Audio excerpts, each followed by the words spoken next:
Thank you. Well, there's no shortage of international agreements relating to biodiversity. I was asked to talk about compliance and implementation of international and national agreements, and there's no shortage of international ones. If you don't know the international database of environmental agreements maintained by the University of Oregon, I commend it, if only for antiquarian reasons. Since 1807, there have been 1,045 multilateral agreements recorded, and if you aggregate the categories entitled habitat, nature and species, fully 80% relate to the subject matter of biodiversity. Some are very specific. There's lots of fisheries agreements going back into the Middle Ages. The Baltic and the Rhine seem to be hot spots. And of course, migratory species have papered the world with memorandums of understanding, species by species. Biological threats, phylloxera and locusts, for instance, have brought parties to the table in interesting places where they're not coming to the table today. But there are broader instruments too, and I was, is this going to, if I just press the thingy, I'll go there. No, we'll go there. I was rather interested by the 1900 Convention for the Preservation of Wild Animals, Birds and Fish in Africa, signed by the crown heads of the continent and designed to preserve those species, quote, which are either useful to man or harmless. And I pick up here on Professor Blondin's comments last night. There were 5 categories. Gorillas and the little Liberian hippopotami made the cut on grounds of rarity. At the other extreme were harmful animals worth reducing within sufficient numbers, including lions, leopards, crocodiles, poisonous snakes, and pythons. Now, just if you go into the Salle des espèces en voie de disparition in the Natural History Museum in Paris, you're greeted by 2 magnificent Cape lions, extinct. But they were to be reduced within sufficient numbers. Compare that language with the Convention on Biological Diversity, Convention on Biodiversity in 1992, with its emphasis on the intrinsic value of biodiversity and functioning ecosystems, and we are in a different intellectual universe. But one thing hasn't changed. Implementation and compliance remain in the hands of nation states. Article 3 of the Convention is quite clear. States reserve, quote, their sovereign right to exploit their own resources pursuant to their own environmental policies. But the text goes on, and the responsibility to ensure that activities within their jurisdiction or control do not cause damage to the environment of other states or of areas beyond the limits of national jurisdiction. So you've got a bit of transboundary responsibility there. But herein lies the rub. We live in a world in which commerce is global, and so are many of the externalities of economic activities and the environmental risks thereby set in train. Climatic change and biodiversity loss are the 2 most prominently discussed instances. The pathway which we're currently on with regard to population and economic growth will continue to drive biodiversity loss through increased demand for food, agricultural land and natural resources. This is the way the OECD, on a conservative basis, sees the demand for growth. We don't see there's any reduced demand for growth out there, and that's going to require 35% more food, 37% more energy, 70% more resources. The spurious accuracy of these numbers is, of course, a consequence of modelling. You don't have to be smart to know that biocapacity isn't getting any more with the world population increasing. So you know all of that, and we were told we weren't here to talk about how dreadful things were. So I'll move on. But the key thing is that climate change is projected to become one of the key pressures on biodiversity to 2050. So I'm sorry, you can't avoid the fact that whilst there's an awful lot of local things you need to do, if you don't tackle some of these global things, then all the local things will come to naught. And this is the result of modelling that we do with our friends at the Netherlands Environment Agency, PBL, and we're doing another one. This is 2008 results on the drivers for loss and mean species abundance to 2030. In March next year, we'll publish the latest outlook to 2050. The picture is not improved on the preliminary information I've seen. The fact is, there is no international compliance. There is just national compliance, if that. and treaties can only take us so far. And it's with that in mind that the OECD has developed its green growth strategy, which is targeting governments.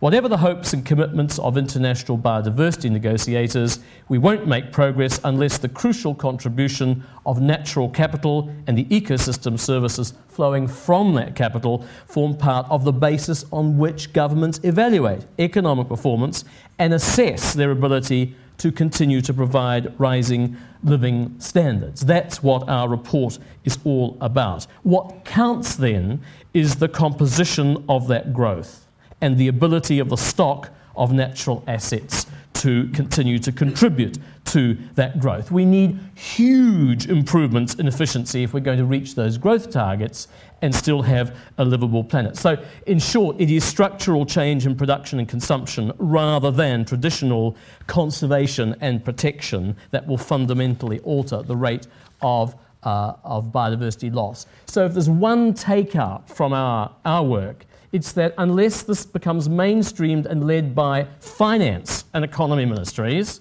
we won't make progress. And our work on green growth was led by our chief economist, and we will, and this is the only revolutionary thing in what is otherwise a very sober and coming from behind set of reports called Green Growth. This is the only revolutionary thing that we're actually going to mainstream this in the economic surveys we do of our member countries. The economic surveys, not the environmental surveys, okay?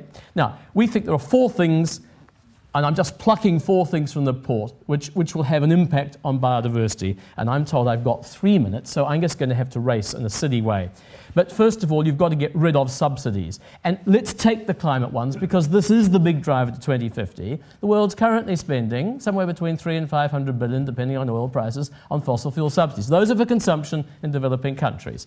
But there's developed world subsidies as well. We just subsidize the production of the stuff. We're getting the numbers on that. That's rather sensitive. But we know if we remove them, there are significant income gains for developing countries. We get 10% less emissions globally. But if you look from Mars, you'd say they think fossil fuels worth spending money on more than renewables, because that's the amount we're currently investing in renewables. That's the scale of things. Secondly, we need to significantly scale up finance for biodiversity use. And this means looking at the things which drive investment. Now, in 2008, 2009, FDI flows from north to south and government flows in total were 323 billion. That's the breakdown. This is related to climate again. We could do the same thing for biodiversity. The vast bulk of the investment which has an impact on climate was brown. That's the breakdown, brown to green. And when it comes to overseas development assistance, that's the breakdown again. That brown is multilateral development banks, export credit guarantees, bilateral aid to emitting sectors, compared with the green sectors. So forget the talk. I was surprised that the Norwegian ambassador last night was reluctant to say the scale of this is so big, we're going to have to change the private sector. He was talking about the public side. The public side's hugely important to leverage things, but actually the prices on things and the signals going to investment are crucial. That's the scale of what you're building into the future in terms of infrastructural inertia if it stays as brown as that. Third thing, just on the biodiversity side, I haven't got a nice graph like that, but what this shows you, the green is expenditure on at least one of the 3 CBD objectives. So there's been a bit of an increase there. But as a percentage of overall ODA, the yellow line shows it's staying basically flat. And if you look at ODA which relates to more than 2 or more of the CBD objectives, the amount's actually declined. So there is a bit more ODA, and you're getting more biodiversity light, but core green biodiversity is actually not going ahead. So we need much, much better, this is the third point, much, much better metrics. These metrics are about natural science for me in many cases. I think Bob will say more about this later. But the economics of this is one thing, but there's so much we still don't know at the natural science level. And as a former science minister and an environment minister, I'm rather passionate about this. You can't protect what you don't know about. This thing about vacuums, which we heard last night, about the way the lions moving outside and creating vacuums. I come from New Zealand. We have possums. And we've created, at vast expense, mainland islands which are fenced with alarms and God knows what to protect the birds. And we've learnt that the opposite applies, that you can't get rid of the pests around the edge because the pests get wise and they know that there's a fence and they know that you don't try it on. If you try and wipe out the pests, new ones come in and decide to have a go. So we're maintaining pests around the islands now. There's a lot of animal psychology which we didn't know about when we started spending the millions. Finally, and this is the last line, the OECD being a sober organisation, and it's never radical, it's got 34 industrialised, they call themselves developed country members, got a lot of debt and other things these days, but still. But the OECD always comes from behind, but there's one advantage in coming from behind, and that is that you can actually be rather cool-headed and rather clinical about what happens as distinct from what people say. And so the OECD has put out in these reports a very detailed brief which says, look, you can't choose the bits which look good for electoral purposes unless the whole picture across all of government makes sense. You won't be contributing to solving some of these large issues. And that's the case with biodiversity as much with the climate as everything else. And I come back to state this again. We will, from next year, start to integrate what it means to be green into our economic surveys. What we need from you are the metrics to actually enable us to measure governments. We've got it for climate, we haven't got it for biodiversity yet. Thanks.